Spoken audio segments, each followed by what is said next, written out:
eu tenho uma curiosidade. E isso, muitas das coisas a gente não fala.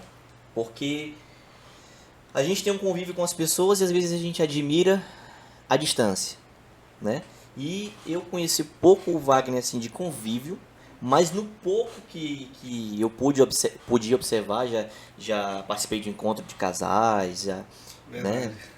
Então, a Encontro com o Wagner Oliveira. a minha percepção em relação ao Wagner é um pai de família assim exemplar, pelo menos na minha visão, em que Amém. a forma como trata a esposa, como fala com a esposa, Amém. como forma a gente percebe que existe um respeito ali mútuo, né? Amém. E eu É isso queria mesmo. que se eu pudesse contribuir, porque se não me engano, se eu posso estar enganado, acho que foi você que sugeriu a questão do encontro de casais, Claro. foi uma sugestão Foi sua, ideia nossa, exato.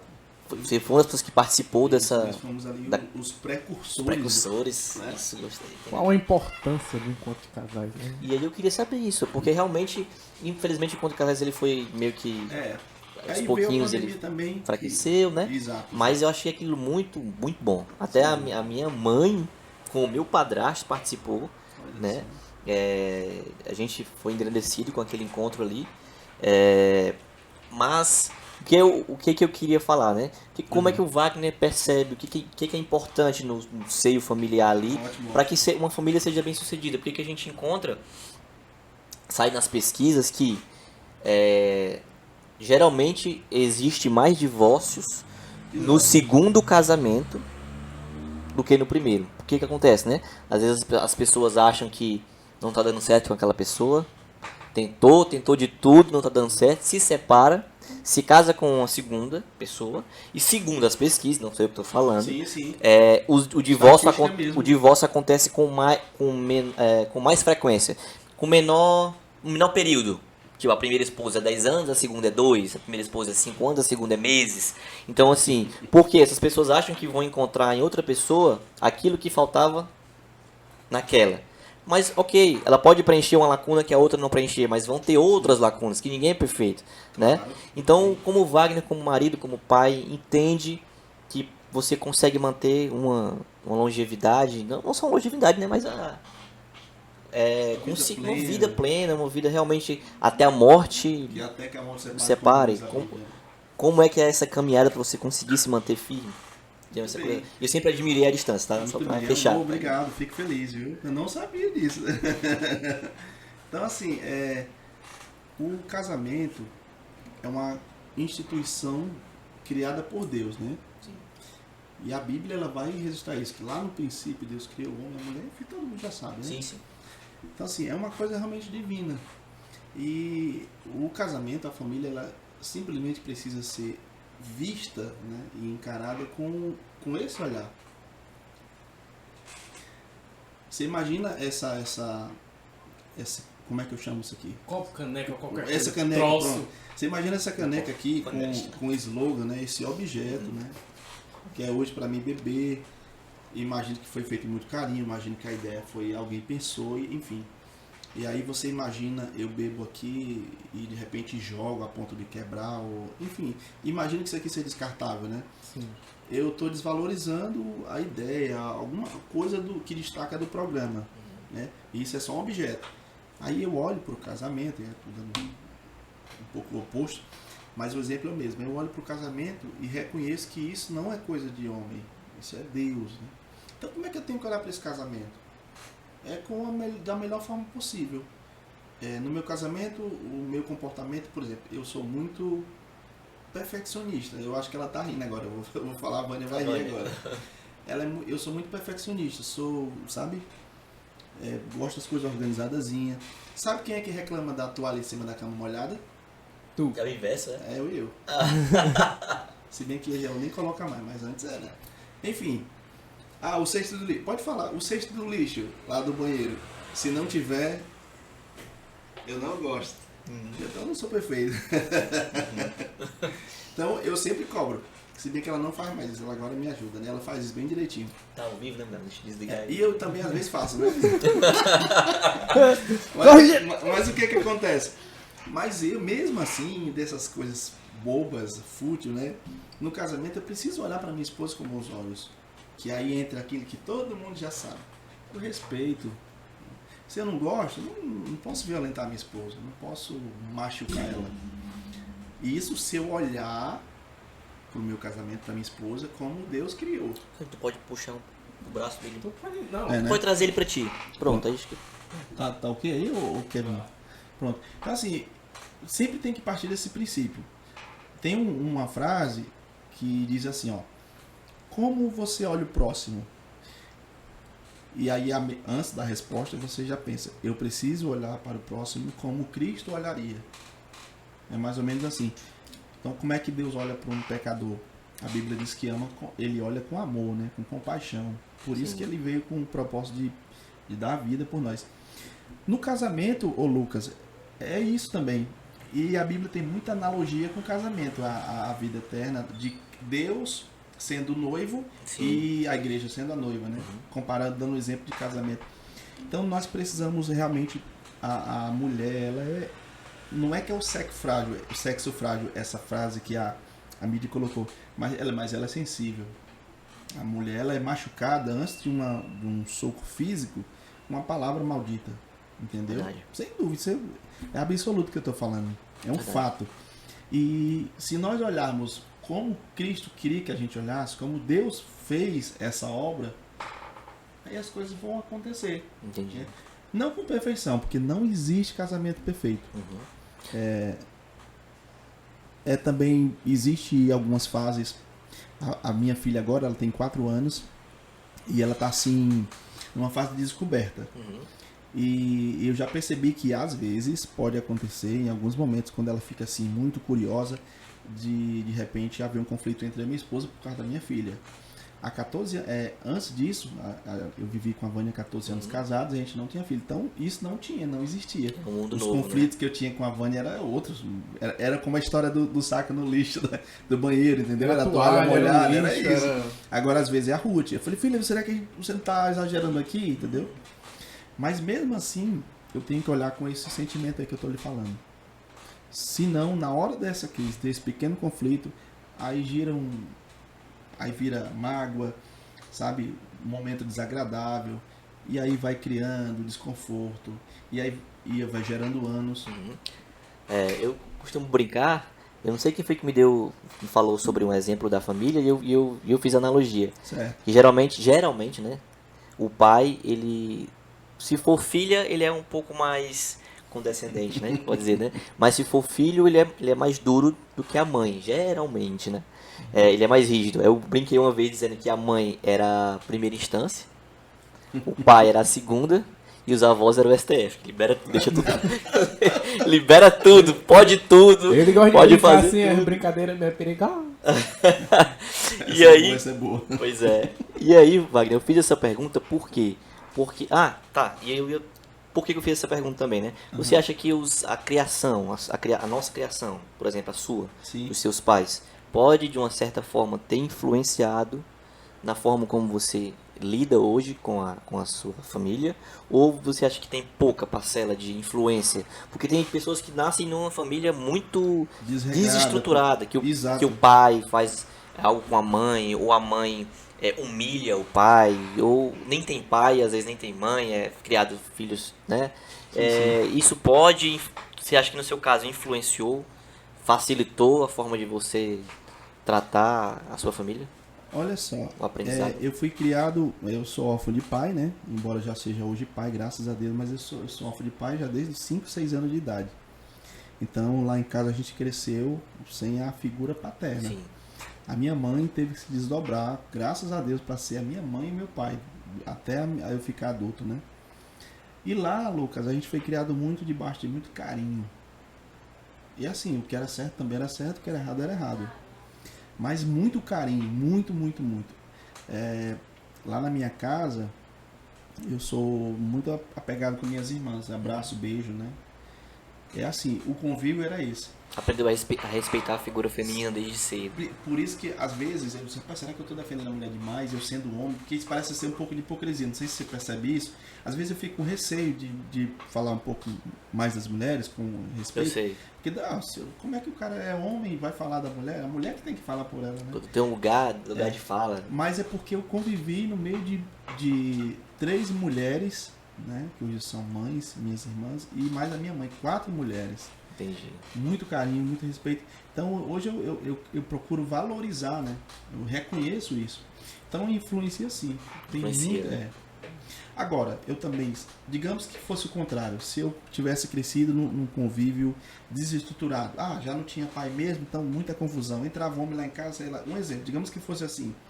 Hoje eu não poder também usar a desculpa e dizer, eu sou violento com a Vânia porque na minha família eu era assim. Não, porque eu sei que violência gera violência. Com certeza. E isso é crime contra a mulher. Sim. Então eu não poderia também usar essa desculpa. Então, assim, eu acho que a criação ela é fundamental, sabe?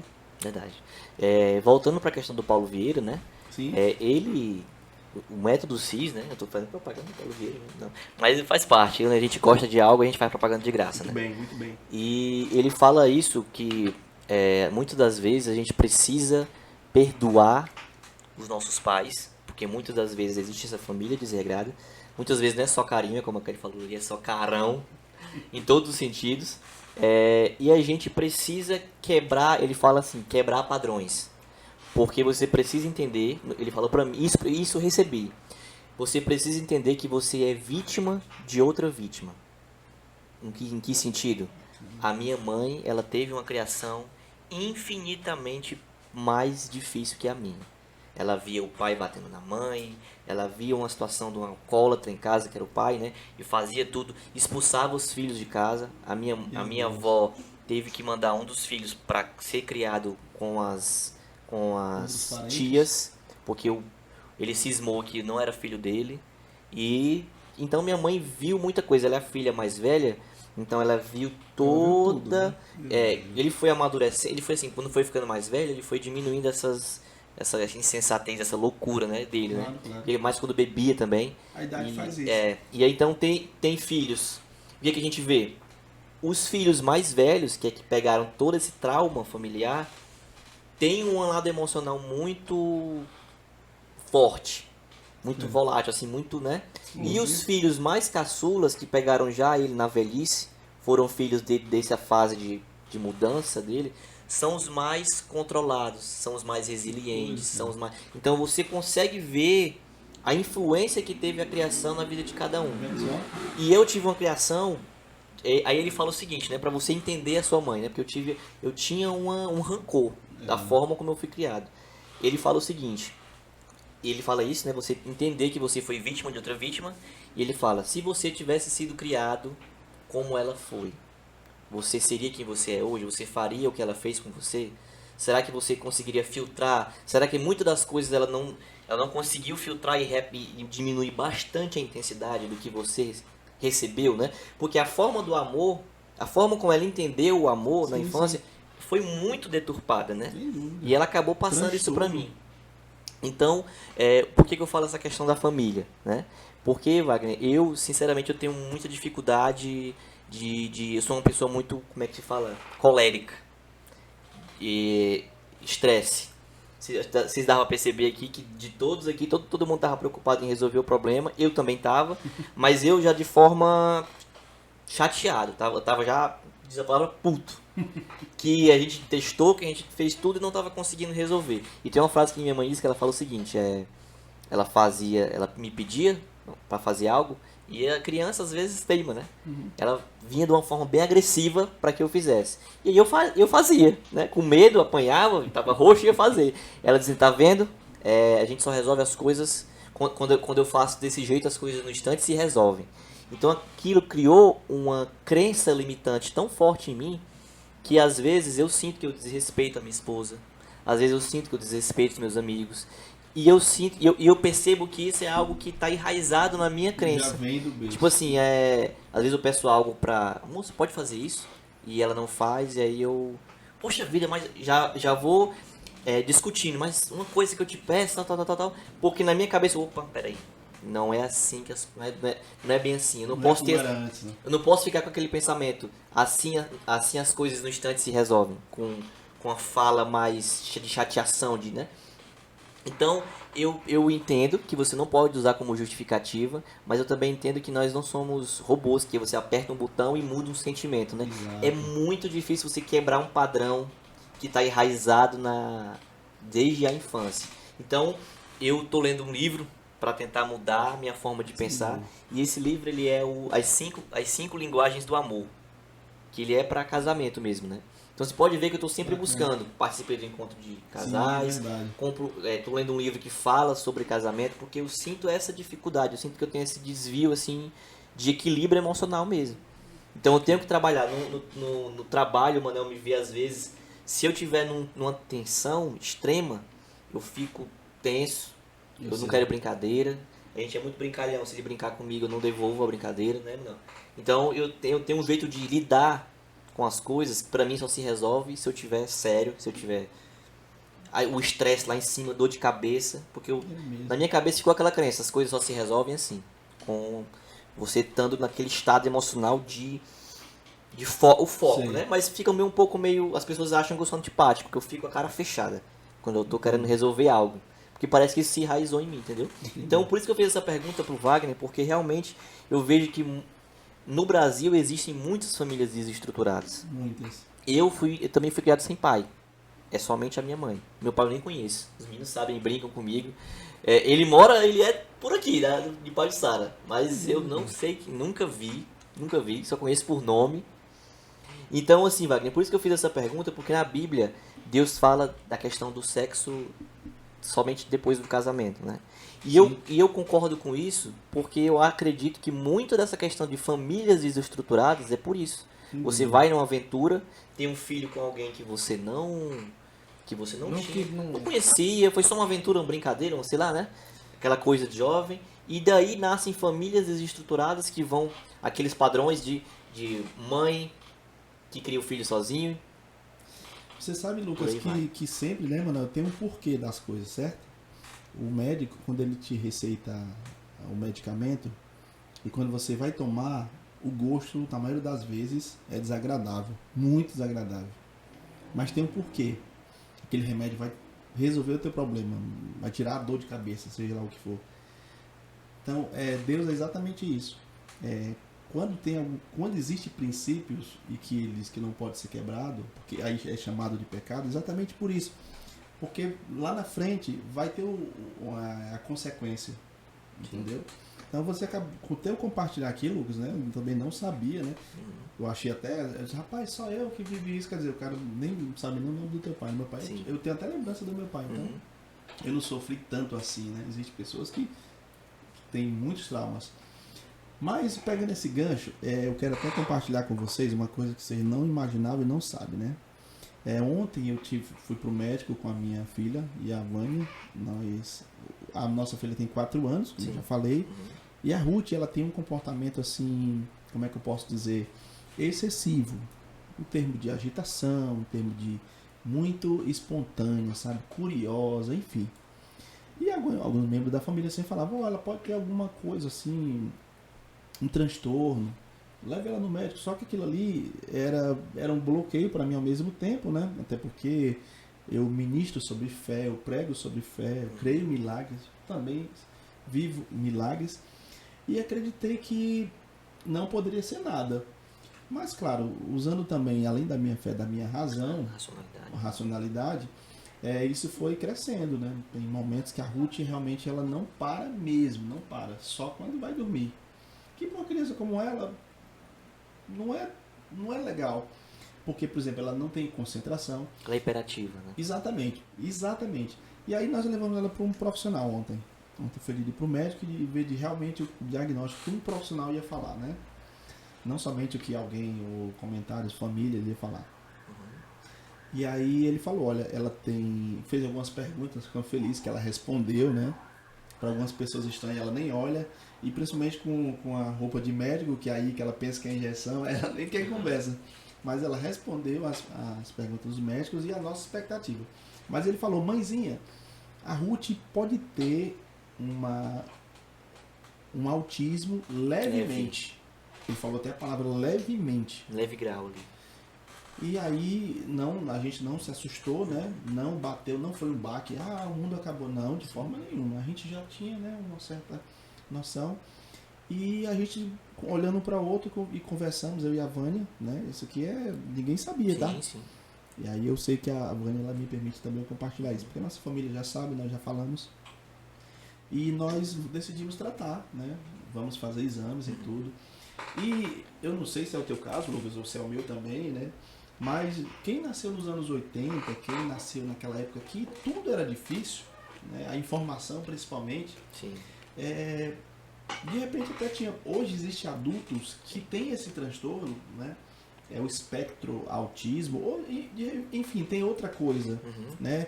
Tem outras, são pessoas que são bipolar, transtorno bipolar, Tem. mas não sabem, mas são maus no trabalho, são mal no casamento, são mal na criação dos filhos. Sim. E não sabem. É porque eles são espectro autista? Não estou falando isso, né? Eu dei o caso do exemplo da minha filha, que nós vamos tratar para que quando ela crescer, Manuel, ela seja uma pessoa melhor, que ela possa também respeitar as pessoas. Que ela saiba o que ela... Né? Porque hoje, a Ruth é criança, tudo bem. Mas as crianças da escolinha dela respeitam aos outros e esperam o tempo. A Ruth não respeita e não espera. Entendeu? Então isso é um problema, assim. O comportamento que eu estou falando, né? Sim. Então precisa ser tratado mesmo. E eu imagino, eu vejo famílias desestruturadas, coisas absurdas, e aí eu fico pensando, será que essas pessoas podem ter algo relacionado a isso? E nunca souberam, e nunca vão saber, vão morrer sem saber. Sim. Existem pessoas na nossa família, Lucas, que eles quando eram pequenos dava problema, dava trabalho. Adolescente dava trabalho. Se casaram, dava trabalho. Se separaram, se divorciaram, ainda continuou dando trabalho. Entendi. Então, assim, por quê, né? Eu não sei o porquê. Mas eu fico pensando sobre essa linha, entendeu? Entendo. É porque realmente, Wagner, as pessoas elas têm padrões. Elas têm um padrão que sempre se repete. Você vai, pum, volta, faz aquilo. Você vai, pum. Pra quebrar esse padrão é muito difícil. Muito. E eu compartilhei isso com vocês, né? Sim, porque eu tô sempre numa busca contínua e eu já evoluí muito, graças a Deus. Tanto é que a gente já tem vai fazer 7 anos de casado. E assim, o que eu me preocupo muito? Com o meu filho, com o filho que a gente vai ter no futuro, não sabe?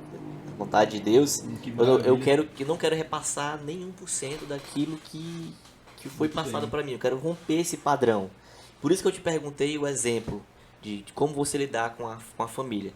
Porque realmente, para mim, isso é importante. Entender como é que é a visão do Wagner pai, visão do Wagner, do Wagner marido, né? Sim. Porque realmente acredito que muitas pessoas têm essa dificuldade de entender as diferenças, de entender que você tem uma opinião e a pessoa tem a outra. E por mais que você saiba que aquela opinião tá errada, porque você conhece, mas você tem que respeitar. Tá bom, tá. Deixar a pessoa ter a experiência por si. Isso, quem sabe que nas próximas ela vai ouvir mais. Ou então vice-versa. Às vezes você discute achando que você tá certo. Isso. E você tá errado. Porque diz uma frase que pior do que tá errado é ter a certeza que está certo sem estar. Pior do que você estar errado é ter a certeza de estar certo sem estar. Sim, isso é bem filosófico. Mas assim, no casamento é até engraçado. O Michael tá... Acho que acredito falar mais perto do microfone. Ok. Tá? Ô, Michael, obrigado. Pode puxar o braço. Pronto, é porque eu tô com medo de... né? O meu é o microfone, então. Mas eu tô dentro aqui da imagem, Kevin? Pronto. Pode articular bem o microfone, pode puxar, pode ir pra trás, aí. pode subir ele, pode descer, tanto faz. Aí não vai cobrir meu Só rosto, fica não, mais né? ou menos nessa... Pronto, ok. Não, Tá legal agora? fica mais ou menos nessa distância assim, ó. Pronto. Tá ok. E uma coisa interessante é que uma coisa que não é boa, né? É quando a esposa... Isso é até engraçado. A esposa diz assim, ó, não faça isso que não vai dar certo. E aí o marido naquele seu empório, né? Aquele ímpeto ali. É claro que já deu, né? Aí você faz e não dá certo. Lá em casa é a minha mãe. E isso aí, até aí não é ruim. Sabe o que é o pior? É quando a esposa diz assim... Não eu avisei. falei, Meu Maria. Isso aí quebra tudo. O Manelzão compartilha que... Manelzão, vou falar. Certo? Se causar depois O quê? discussões aí... Vai meter quem no meio? Vou falar. O Manelzão... De vez em quando a gente compartilha, né? Ah, sim. Ele fala um pouco sobre o relacionamento dele com a Vitória. E ele fala que a Vitória tem um gênio forte, assim, quando os dois têm opiniões diferentes. E muitas das vezes eu falei, mas como é que tu faz? Porque eu tenho mais dificuldade, eu sou mais orgulhoso nesse ponto né? Ele fala assim, cara, eu penso o seguinte, eu quero ter razão ou eu quero ser feliz? É mais ou menos isso, né, Manel? Eu quero ter paz ou ter razão? Eu quero ter você paz. Não pode, ou você escolhe. Ou você Não dá tem pra ter paz, os dois, não. ou você tem razão. Tá ouvindo aí, né, Vitória? Eu acho que eu já falei isso pra... Muitas das você vezes ele não está concordando, mas ele quer ter paz. Ele quer ter paz.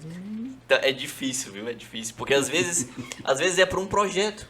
Claro. Por exemplo, como esse, que você percebe de uma forma e a pessoa percebe de outra. E você quer impor a sua vontade. Muitas das vezes a sua vontade se sobressai quando você não tenta impor. Essa que é a magia, né? A magia não, essa que é uma cereja do bolo. como você conseguir convencer sem impor a sua Claro. opinião. Isso é ter sabedoria, né? A experiência, ela cria isso, ela dá isso. Uma coisa interessante... Não tô falando do elogio da Vitória, não. Tô falando do Michael aqui, falando aqui do Wagner. Uma coisa interessante é que, assim, no casamento, a sociedade, ela te impõe isso. Que ela não é tua cônjuge, companheira, amiga, parceira. Ela é tua adversária. Não sei se você percebe isso. Sim, tem até a mídia ajuda A mídia, mas a sociedade mesmo, é o comportamento, a opinião. Talvez por isso muito divórcio também, né? Mas o contrário do cristão que crê na Bíblia, ela é o contrário disso. Ali não é o homem na frente e a mulher atrás. Diz que atrás de um grande homem existe uma grande mulher. Não, tá errado, né? do lado, né? Não é atrás do Do lado. companheira, né? Então, se os dois juntos se somarem, meu amigo, é um par perfeito. Tem até o pessoal O que que gosta de fizerem falar. vão vencer. Com certeza. E tem até uma frase que o pessoal gosta de brincar, né? Essa disputa que você falou aí de homem e mulher. Fala assim, quando o homem vai se casar, ele muda de nome e a mulher continua com o mesmo nome. Querem dizer que... Aí ele brinca, mas como assim? Quando o pastor fala, né? Eu vos declaro marido e mulher. Mulher continua sendo mulher e o homem virou marido. Não é assim, né? Assim, eu contei eu contei errado. Mas é porque tem o time da piada. Mas ele disse que o homem, quando vai se casar, muda até de nome e a mulher continua sendo mulher. Eu vos declaro marido e mulher. É um machismo. É um machismo que o pessoal... Cagado, Mas às vezes eu entendo assim, que depende muito da forma como você dá significado para as coisas. Porque às vezes a gente usa a palavra, essas brincadeiras, só realmente no tom da brincadeira. E tem, eu acredito nisso, que tem pessoas que brincam, mas que respeitam a sua esposa como igual. Claro. Tem aquele pastor Cláudio Duarte. Eu O pastor Cláudio Duarte tem quero muitas essas brincadeiras. tem. E eu percebo que aquilo é só mesmo para descontrair. Claro, né? quebrar Não o é? gelo. Quebrar Sim, o sim. gelo, não é o pensamento dele. Eu só lembro da história que ele contou uma vez da cachorra. Ele tem uma cachorra, acho que. O nome da cachorra é Lola, o nome da minha cachorra, né? Lola, ele disse que chegou em casa, a Lola tinha feito uma bagunça. Aí a mulher, ó aqui, ó o que a tua cachorra fez. Aí Aí ele pensou, a cachorra não é dela. Mas peraí que eu vou devolver essa cachorra pra ela. A tua cachorra não sei o que e tal, vê se dá um jeito nela ali. Peraí, que eu vou pegar ela. Lola, vai pra fora. Você tá expulsa dessa casa. Ela, não, vai pra onde que é a minha cachorra. Ela devolveu a cachorra num instante, numa sacada. O cara, mas ele é muito engraçado e sábio, né? Sabe lidar, Sabe lidar, né? com a situação. Tá?